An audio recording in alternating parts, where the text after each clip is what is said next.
आजकल के टाइम पे नोटिस किया है कि राजस्थान के घर गर्मियों में बहुत ज्यादा हॉट हो जाते हैं, जबकि 200 साल पुराने राजस्थान के घर बिना एसी के भी नेचुरल कूलिंग देते थे। Hey everyone, I am Siddharth, interior designer at design ecole college, और आज मैं आपके सामने प्रेजेंट करता हूँ मेरा हैकाथॉन प्रोजेक्ट, जो एक वर्नाक्युलर राजस्थान आर्किटेक्ट पे बेस्ड है। इस घर का मेन एंड सिंपल एम था कि कैसे क्लाइमेट को ध्यान में रखते हुए घर को डिजाइन करा जाए, ना कि क्लाइमेट के अगेंस्ट जाके। मैंने एक हाइपोथेटिकल क्लाइंट लिया था जो जोधपुर के रहने वाले हैं और उनकी फैमिली में 4 पीपल्स हैं और उनकी 4 मेन डिमांड थी: privacy, comfortable living space for guest, climate responsive house, modern and comfortable house at Rajasthan culture touch पे। और ये रिक्वायरमेंट मैंने गूगल फॉर्म्स से ली थी।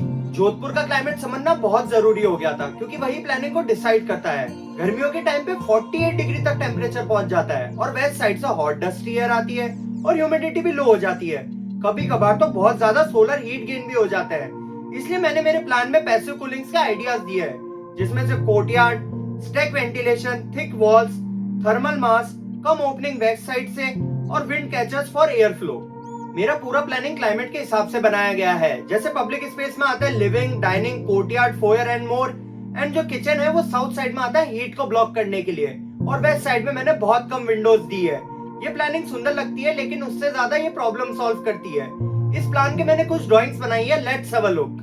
ग्राउंड फ्लोर का मेन फीचर आता है सेंट्रल कोर्टयार्ड, जो नेचुरल कूलिंग सिस्टम की तरह काम करता है। लिविंग, डाइनिंग और कोर्टयार्ड एक साथ क्लस्टर में रखे गए हैं ताकि एयर फ्लो स्ट्रॉन्ग रहे। First floor completely open terrace के लाइफस्टाइल के कंसेप्ट पर डिजाइन किया गया है और झरोका जाली कवर करती है, फिल्टर लाइट के साथ साथ ट्रेडिशनल कंफर्ट देती है। सेक्शन व्यू ये प्रोवाइड करता है कि डिजाइन हॉरिजॉन्टल नहीं वर्टिकल साइंस बेस पर भी है। कोर्टयार्ड लो लेवल पर और डोम हाई लेवल पर जैसे स्टैक वेंटिलेशन होता है और गर्म हवा नेचुरली ऊपर निकल जाती है। आर्चेस और ओवरहैंग हार्श सनलाइट को ब्लॉक करते हैं, डिफ्यूज लाइट को अलाउ करते हैं और इंडोर स्पेस में एयर फ्लो के साथ साथ सिमिलर कनेक्शन भी रहता है। एलिवेशन का पर्पस सिर्फ महल जैसा लुक लाना नहीं था, बल्कि क्लाइमेट, कल्चर, मॉडर्न कंफर्ट को बैलेंस करना था। छतरी डोम्स हीट इनसाइड इफेक्ट को रिड्यूस करता है और झरोका हाथ सनलाइट को फिल्टर करता है। Thickness stone of facade heat से प्रोवाइड करता है और हाई प्रिंटेड प्राइवेसी के साथ साथ एयर फ्लो को मेंटेन करता है। इसलिए बाहर से स्ट्रक्चर ट्रेडिशनल लगता है लेकिन अंदर से प्लानिंग 100% मॉडर्न और फंक्शनल है। रेंडर से क्लियरली दिख रहा है कि सैंडस्टोन फसाड टेम्परेचर को नेचुरली कंट्रोल करता है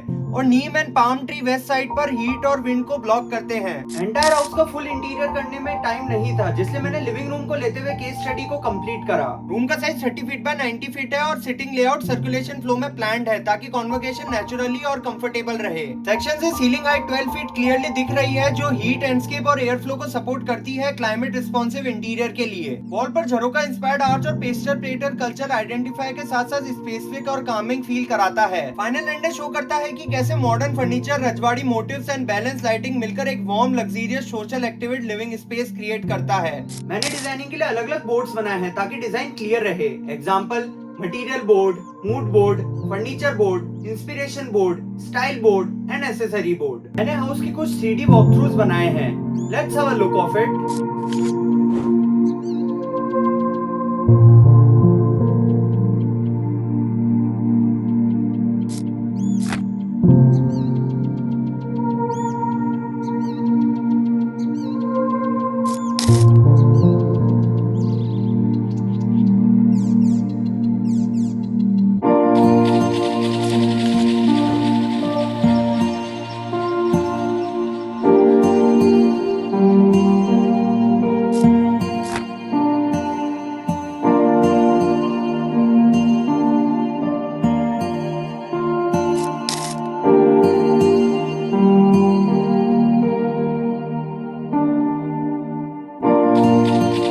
At last, thank you Design Ecole College to giving us this type of platform to showcasing our work to everyone in the world.